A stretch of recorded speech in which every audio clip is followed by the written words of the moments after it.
semuanya, di sini kelompok kami akan menjelaskan pengujian pondasi tiang dengan calendering. Oke, mungkin di sini aku punya pantun dulu nih buat kalian semua. Makan Indomie telurnya 2, pulangnya beli jus mangga. Halo pemirsa semua, perkenalkan kami dari kelompok 5.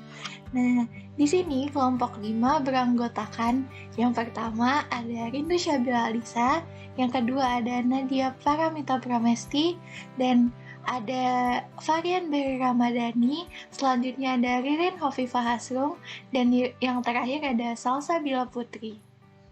Oke, mungkin untuk penjelasan selanjutnya mohon disimak.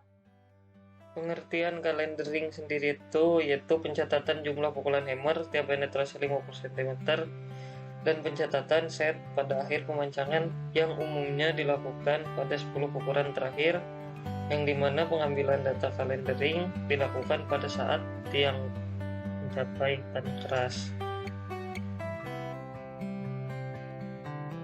Lalu ada tujuan calendering, yaitu untuk mengetahui daya dukung fondasi yang didasarkan dari formula dinamik. Setelah itu ada alat yang digunakan dalam pengujian calendering.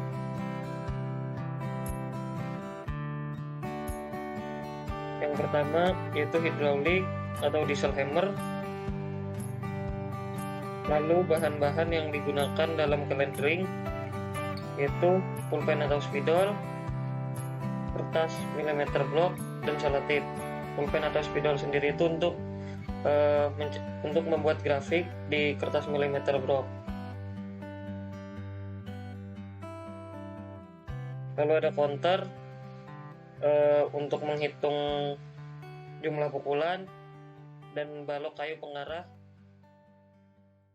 Saya Rindu, di sini saya akan menjelaskan tentang tahap pelaksanaan calendering. Yang pertama, saat calendering telah ditentukan, hentikan pemukulan oleh hammer. Yang kedua, memasang kertas milimeter block pada tiang pancang menggunakan selotip. Yang ketiga, menyiapkan spidol yang ditumpu pada kayu, kemudian tempelkan ujung spidol pada kertas milimeter block. Yang keempat, menjalankan pukulan. Yang kelima, satu orang melakukan calendering dan satu orang mengawasi serta menghitung jumlah pukulan dengan counter. Selanjutnya, setelah 10 pukulan, kertas milimeter block diambil. Yang ketujuh, tahap ini dilakukan 2-3 kali agar memperoleh grafik yang bagus dan akurat. Yang kedelapan, usahakan kertas bersih, karena jika menggunakan diesel hammer, biasanya terkena oli dan grafiknya menjadi kurang valid karena tertutup oleh oli. Yang kesembilan, standar besaran final set pengujian kalender sebesar 1 inci atau 10 blow atau 2,5 cm per 10 tumbukan. Setelah tahapan selesai, hasil calendering ditandatangani oleh kontraktor, pengawas, dan direksi lapangan untuk selanjutnya dihitung daya dukungnya. Oke, ngomong-ngomong tentang daya dukung, di sini saya juga akan menjelaskan perhitungan daya dukung dengan calendering menggunakan rumus Healy. Kapasitas daya dukung tiang pancang dapat diperkirakan dengan menggunakan rumus dinamis atau Healy. Sebenarnya, dalam hitungan calendering biasanya digunakan rumus lain, tapi di sini kami menggunakan rumus Healy karena lebih sering digunakan dan mudah dipahami.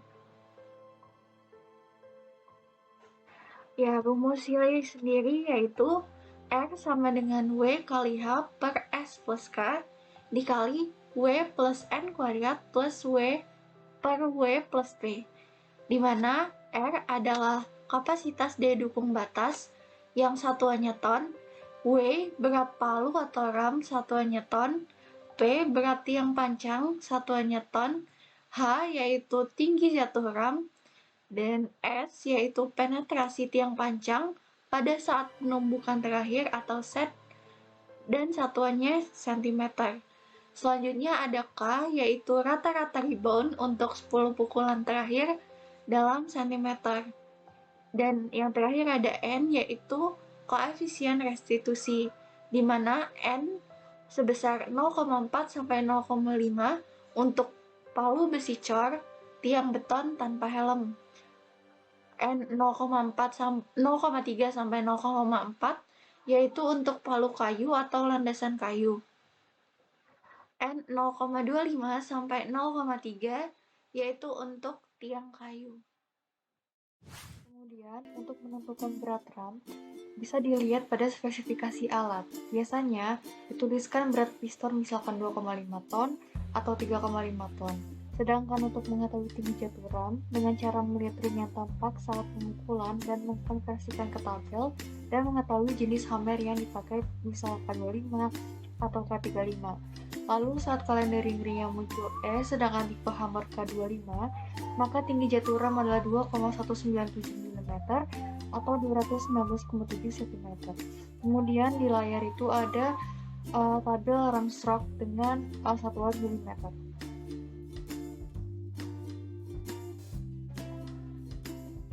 Selanjutnya, untuk menentukan S dan K dari milimeter kalendering, bisa dilihat pada gambar yang tertera di layar.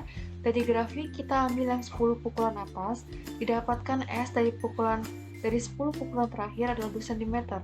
Jadi, untuk mendapatkan S-nya dengan cara 2 dibagi 10 adalah 0,2 cm.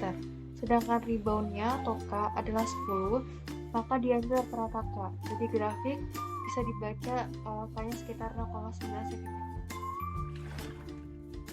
Baik, di sini saya akan melanjutkan perhitungannya dengan di sini diketahui W atau berat palu atau ram sebesar 2 ton, lalu ada P atau berat tiang pancang didapatkan dari 0,4 dikali 0,4 dikali 12 dikali 2,4 sama dengan 4,608 ton. Lalu di sini ada H atau tinggi jatuh ram sebesar 100, lalu ada S atau penetrasi tiang pancang pada saat penumpukan terakhir atau set dengan satuan cm sebesar 0,2 ton. Lalu ada K atau rata-rata rebound untuk 10 pukulan terakhir sebesar 0,9 cm. Lalu ada N atau koefisien restitusi sebesar 0,45 dan yang terakhir ada R atau kapasitas daya dukung batas dengan satuan ton. Selanjutnya didapatkanlah rumus R sama dengan 2 dikali W dikali H dibagi S ditambah K, lalu dikali W ditambah N kuadrat kali P dibagi W ditambah P. Dimasukkan angka-angkanya dengan 2 dikali 2 dikali 100 dibagi 0,2 ditambah 0,9, lalu dikali 2 ditambah 0,45 kuadrat dikali 4,608 dibagi 2 ditambah 4,608, lalu didapatkan hasil akhirnya 986,38687 dengan EF sebesar 0,8 dan safety faktornya sebesar 3. Lalu dicari R pakai sama dengan EF dikali R dikali 1 per safety factor. Dimasukkan angkanya sama dengan 0,8 dikali 986,38687 dibagi dengan safety faktornya 3, didapatkan hasil akhir R pakainya adalah 263,036 ton. Oke, selanjutnya ada perhitungan berat palu. Dasar perhitungannya itu sendiri dari Surat Edaran Menteri Pekerjaan Umum dan Perumahan Rakyat nomor 31 garing SE garing M garing 2015 tanggal 23 April 2015 tentang pedoman pemilihan alat pemancangan tiang fondasi jembatan. Rumusnya itu sendiri yaitu B sama dengan 0,5 dikali P plus 500 kg, di mana B adalah berat palu dalam kilogram, P adalah berat tiang pancang plus topi dalam kilogram.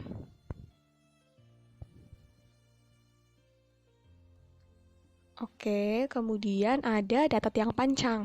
Nah, yang pertama ada dimensi pancang yaitu 25 x 25 cm. Kemudian yang kedua ada kedalaman pancang yaitu 22 meter. Kemudian yang ketiga ada berat volume pancang yaitu 2400 kg per meter kubik.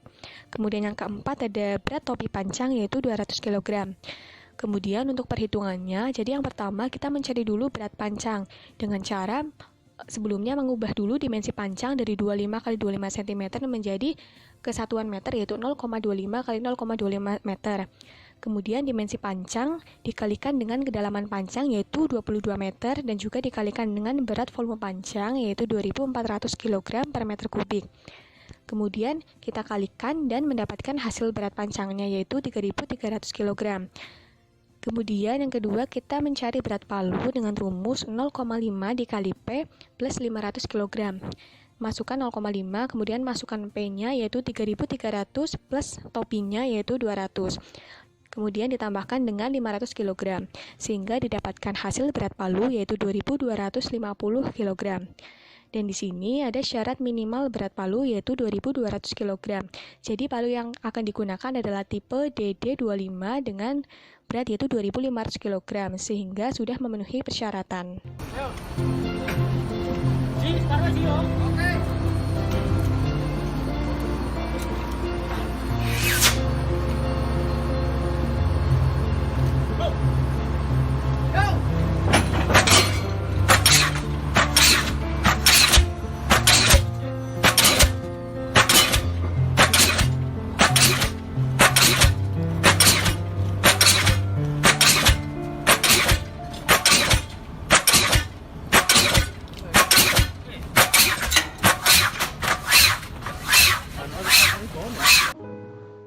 Baik, semuanya mungkin cukup sekian pemaparan dari kelompok kami mengenai uji pondasi tiang menggunakan metode calendering. Buat teman-teman yang memiliki pertanyaan bisa langsung tulis di kolom komentar, dan untuk teman-teman yang ingin belajar lebih mengenai metode lain untuk uji pondasi tiang seperti PIT test, PDA test, atau yang lainnya bisa langsung search akun YouTube dosen kami yaitu Ibu Riza Susanti. Di sana teman-teman akan menemukan banyak video penjelasan tentang rekayasa pondasi dan juga video lainnya. Untuk linknya dapat teman-teman temukan di deskripsi video ini. Terima kasih semuanya, sampai jumpa di video berikutnya.